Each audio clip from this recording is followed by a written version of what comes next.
Hey everyone, it is Julie here with TipRanks, and welcome to another episode of our CEO Insights. Now, Granite Shares is one of the most innovative ETF providers in the market, especially in areas like leveraged ETFs and income focused strategies. Today, we have the pleasure of being joined by CEO William Rhind. He's going to help break down the company, their products, and what investors should be watching in the market right now. Well, thank you so much for joining me today. Thank you for having me, Julie. Great to be on the show. Thank you. Absolutely. Now, I want to start off with the big picture here. What is Granite Shares and what gap were you trying to fill when you founded it? So we're an ETF issuer, which means that we're an asset manager first and foremost, but we specialize in creating, issuing and marketing exchange traded funds or ETFs. We've been going for around 10 years. We're headquartered out of New York. And I think when we started the company, what we're really trying to do is identify gaps in the market where we could provide a better product at a lower cost. And I think the main thing we identified from the get go was on the commodity side. And so we started there by providing commodity based ETFs, be it broad commodities or individual commodities like gold or platinum, that were at the time the lowest cost ways to get access to commodities in a form that didn't distribute K1s to investors. And that was something that was kind of a novelty or a big innovation at the time, which now people probably take for granted. Sure. And then you've had quite a long history in the ETF world before starting Granite Shares. How did that experience kind of shape your strategy? I mean, I've been involved since day one. So really, the ETF industry has been going for now at least 25 years, of course. If you take it all the way back to the first ETF, it's been going for longer than that. But certainly since the turn of the new millennium, that's really when the ETF market that we know today started to kick off. So I was originally with a company called Barclays Global Investors, what it was called then, and now everyone will know as BlackRock. And we were doing the first ETFs in the world at that time. And so I've really just been lucky enough to follow the product throughout my career. And within that, I've had a few different opportunities along the way that have led me ultimately to starting my own business, Granite Shares. And 10 years we've been going. That's great. And then how would you describe Granite Shares' core mission today? And how would you say you guys differ from other ETF issuers? So I think our core mission really is to provide investment products that investors love. With an ETF issuer, because ETFs are a little bit like apps, in your iPhone, that there's an app for everything, that ETFs essentially can put all sorts of different investment ideas in that ETF. So we have multiple strategies. So for a company like Granite Shares, there's not necessarily one thing that can be pigeonholed, like we're not just focused on one type of ETF or another. We like to think that the products that we have really cater for what we call high conviction investing. And high conviction investing tends to be in areas that are more exciting for underlying investors, be it leveraged ETFs on individual stocks like Nvidia, Tesla, etc., be it individual or broad commodity plays, or high yield based investments on, again, tech or otherwise underlying exposures. So I think that we like to have innovative, exciting products for high conviction investors. And then in terms of how we differentiate, when you're a unique entrepreneurial sort of independent company, that clearly you can't survive by offering products that are the same as you can get from the sort of big box stores in the ETF or asset management world. So from that perspective, we're no different to any other company in the market, whereby we have to create products that are unique. We have to create products that are innovative, that really you can't get from anywhere else other than with Granite Shares. And so leveraged single stocks was one example. We pioneered that whole concept out of Europe initially, and now here in the US with our Yield Boost range. Yield Boost is a completely unique strategy that you can only find from Granite Shares.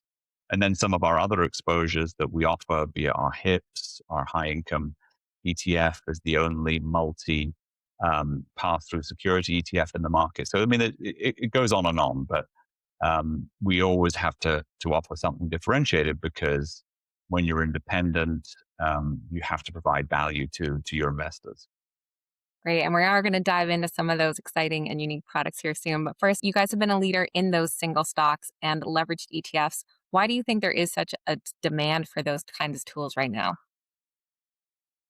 I mean, there's certainly always demand for leverage. I mean, that's one of the oldest concepts in finance. And so, from that perspective, providing it more efficiently and to give people access to things that they haven't been able to do before in ETF format was a big breakthrough. So, leverage itself is always going to be popular. I think the important thing to mention is it's not just leverage on the long side; it's a short side as well. And so, just being able to short stocks like Nvidia or Tesla is impossible for the vast majority of investors to do.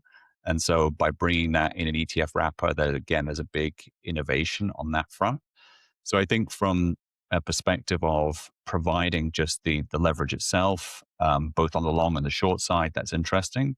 And then clearly to the kind of names that have really been powering this market for the last decade plus, and specifically now with AI, and other key trends in the market, investors are just really interested in these names and the different expressions that they can get, whether it's leverage, whether it's income, whether it's downside protection, whatever it may be.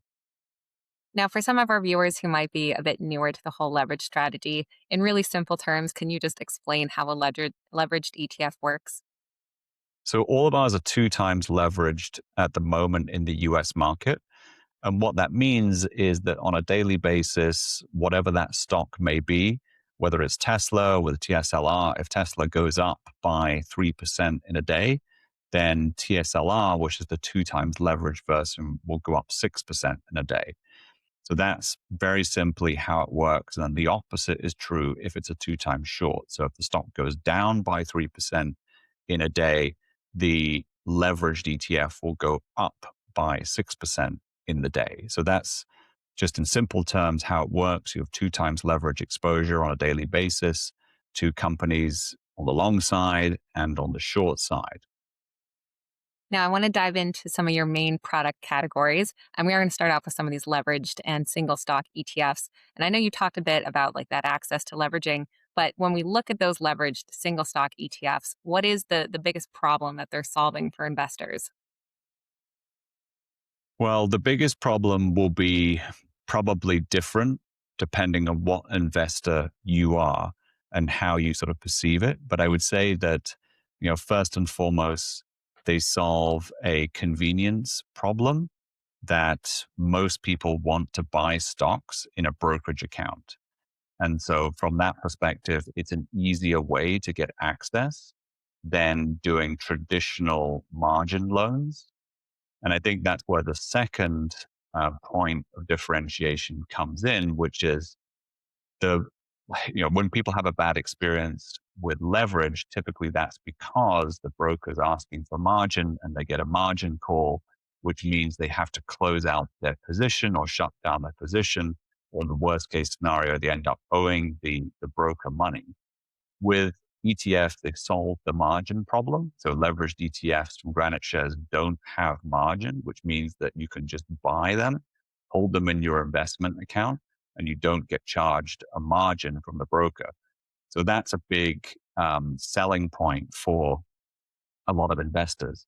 And then lastly, for those that can trade options, there's typically healthy options ecosystem on some of these leveraged ETFs for people that want to hedge an exposure or indeed take different types of exposure to these leveraged ETFs.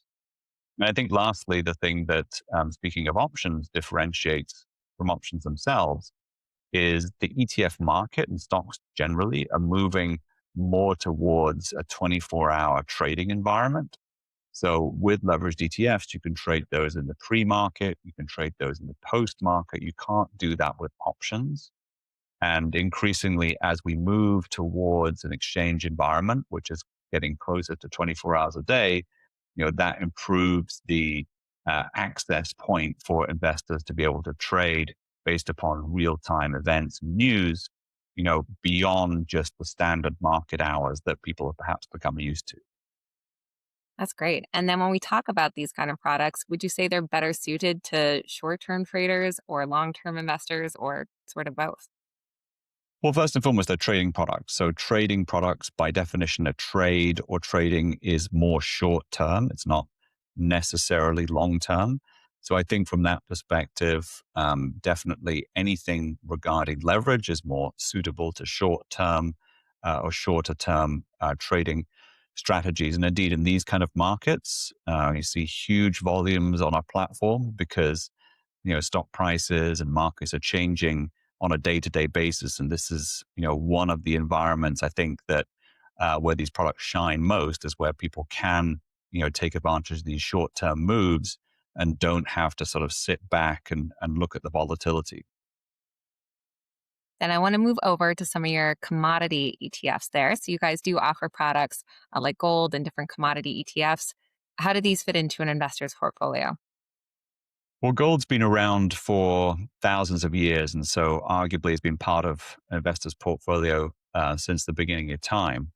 And this is really just, again, providing people options for the way that they want to achieve their investment goals. And so gold for a lot of people is more of a defensive asset, meaning that it's not correlated to traditional stocks and bonds. It moves in a different direction. It's affected by different factors. And so people tend to hold gold as a hedge position in their portfolio, a store of value, akin to what they would with, say, short term treasuries or money markets. And so gold, from that perspective, has always been attractive to certain investors and remains obviously so to this day in this environment. So you'll typically see people holding a percentage of gold in a diversified portfolio. And that kind of brings me into my next question here. In today's environment, where we have, interest rates, inflation, geopolitics weighing on a lot, have you guys seen an increase in popularity in this type of ETF? Certainly with gold, I mean, clearly the gold price has risen to all-time highs. It's backed off really since the beginning of the war, obviously quite recently. But in many ways, it's been the story of the last few years, one of the best performing assets out there. And so gold has certainly become super popular with investors. And I think more so people have looked even beyond gold to assets like silver or platinum as other metals to own in an environment where people are concerned about stagflationary risks and perhaps rather ironically or presciently, when you look back on the late 1970s, which was, of course, the period where gold went to the previous all-time high before the turn of the new millennium, gold prices rose, I think, eightfold in that rally up until 1980. And in that time, you had amazingly some of the same issues we're dealing with today: oil shocks, Iran, and so, while history never exactly repeats, there's certainly a bit of a rhyme to it. Absolutely. And then our third category here I want to touch on is your income generating ETFs. So, what's driving the trend behind those? Well, again, a little bit like gold, albeit differently, everybody has a need for income. And income is just an evergreen investment um, flavor that will never go away. And so the way that we tackle that is clearly to provide an income ladder where people can address their income needs in different ways, from more conservative style income investments such as our auto-callable ETFs, more structured payoffs, to more higher yielding investments such as our yield boost range, or more traditional ones such as our HIPS ETF. So we certainly understand and fully appreciate that income is always going to be in investors' minds, and we're trying to give people different ways to access income in the way that suits their investment goals best. Yeah, and your yield boost style strategies are unique. So, can you walk us through how they generate income differently than a traditional covered call ETF? No, absolutely. So first and foremost, they differ because covered calls are typically strategies that own an underlying stock or own an underlying and then write call options on it. So because of that, you do receive income when you write the call option or sell the call option, but you get exposure to the full downside of whatever that underlying is if it goes down. Yield Boost has a different strategy where, yes, we use options to generate income, but we have a strategy called a put spread, which means that we sell a put option and then simultaneously buy a put option. So the selling of the put option generates the yield. The buying of the put option generates downside protection. And so there's a defined income payout within that spread. So what Yield Boost has, which is different, is it has a high level of income plus a downside protection mechanism. And I think the other thing which is important to mention is that what Yield Boost is trying to extract is there's a big volatility premium in the market. So anytime you're trading options, you're trading volatility. And so when you're selling options, you're selling volatility. And we use options on underlying leveraged ETFs. So single stock leveraged ETFs if it's a single underlying, or baskets or index if it's index based. And so those have a much higher level of volatility than, say, an option on a unleveraged underlying.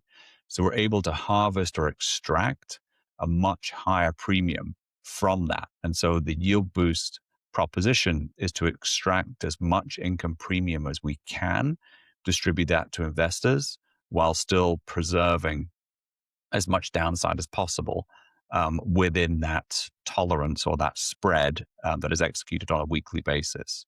And the distributions get paid weekly to investors, which people like. Yeah, definitely. That's very neat.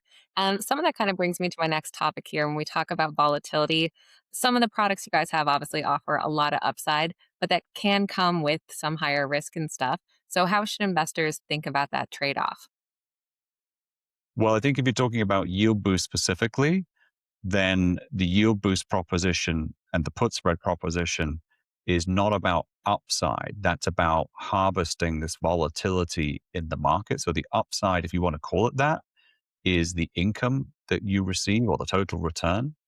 It's much more about protecting a downside than it is about trying to find upside. So I think that's the unique thing to understand and why it differs from covered calls, which don't have any downside protection and also have very limited upside participation as well. When we talk about leveraged ETFs, what are some of the biggest mistakes that you see investors make surrounding those? I mean, I think with any ETF and leveraged ETFs, obviously just being part of this, I think the biggest mistake anybody can make is not understanding the investment that they're making. And obviously, with leveraged ETFs, there's two levels of that. There's understanding the ETF, and then there's understanding or having a thesis on the underlying itself. And so, I think both can be true at the same time. That part of the investor's job is not just to understand the mechanics of the ETF and how it works and the pros and cons of the strategy, but also to understand the underlying and have a thesis. And that does apply to all of our ETFs, clearly, for gold or for yield boost, etc. Now, I want to take a little bit of a step back to kind of the bigger, broader picture here. When we're looking at current market conditions, what do you guys see on your end? And do you think it actually creates some more opportunity for your products during these more volatile times? That is very much will depend on your perspective. My personal perspective is always that volatility creates opportunity. But obviously, I'm in the business, and so I'm used to volatility more than perhaps others who are not in the business. And so, typically, whenever you have a period in the market where there's a lot of stress, a lot of concern, and stocks are selling off, typically over the longer run, that has always proven to be a buying opportunity. So I think there's always opportunity when you have volatility in the market. We also have strategies that profit from volatility, be it, again, leveraged ETFs that you can hold on a short term basis, on a day to day basis, if you want to be that short term, where you can profit from markets and stocks rising or falling on a daily basis. We have the yield boost range, which converts volatility into income. And again, we're in a state right now where think of volatility as an asset. You want to sell volatility when it's high, not when it's low. And volatility is high right now. And so you convert that volatility into high premium. So there are strategies that people can absolutely undertake. And I think the third leg to that is that with autocallables, which have a defined downside risk to them, meaning that the underlying can fall by a certain amount and you'll still get your coupon payment or your distribution on a monthly basis, are also ways for people to take advantage where they still want some equity exposure to the market, but they don't want or they're not as concerned about the upside from here as much as converting that into income today. Very good. I love that look at volatility like an asset. I'm going to keep that in mind there. When we're looking at the ETF market in general, are you guys seeing any trends as far as where the ETF industry is heading?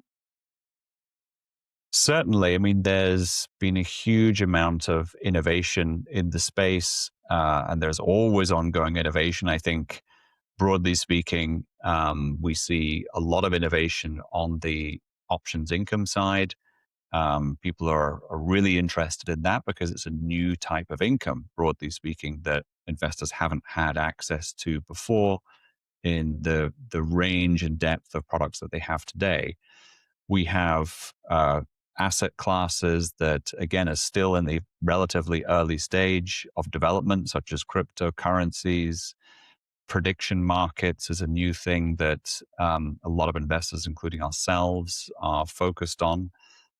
You have developments in terms of bringing more private assets into ETF vehicles and trying to give access to private assets. So there are a number of things going on, but the one thing they kind of all have in common is, our job in essence is to give people what they want. And if people have high demand for something, it's our job to try and figure out how to package that in an ETF that they can then buy in their brokerage account. Now, Granite Shares, are there any specific new innovations or new products that you're particularly excited about? Well, we're very excited about the autocallables that we have. And again, those are high yielding ETFs that have defined downside. Those are hugely popular in the financial advisor world. So we think that's the latest innovation. We have the first ever ones on single stocks. Most people will probably know that we filed for some prediction market based ETFs. I think those are super interesting. And also in other areas such as AI and cryptocurrencies, there's going to be a lot more innovation to come. Very exciting. And to sum it all up for any investors that are maybe new to Granite Shares, what would you say is one key thing they should understand for diving into some of your products? Well, I think people should understand that we're an independent company. We're not owned by a big bank or other corporations. So everything that we do is differentiated in the market. Because of that, we're very approachable as a company. So people can ask questions if they have questions or don't understand a product, much more so than some of the big corporations. And from that perspective, we try and give access to strategies that can deliver value in all market conditions. So, irrespective of whether the market's going up or down or sideways, we have something that should be certainly high on the consideration list in all market conditions. That is so great. Thank you so much for all of your insights today, Will. It's very exciting. For our viewers, if you're wanting to learn more about these Granite Shares products and strategies, you can head on over to their website. We will link it in the comments down below. And thank you again for your time today, Will. Thank you, Julie. Pleasure.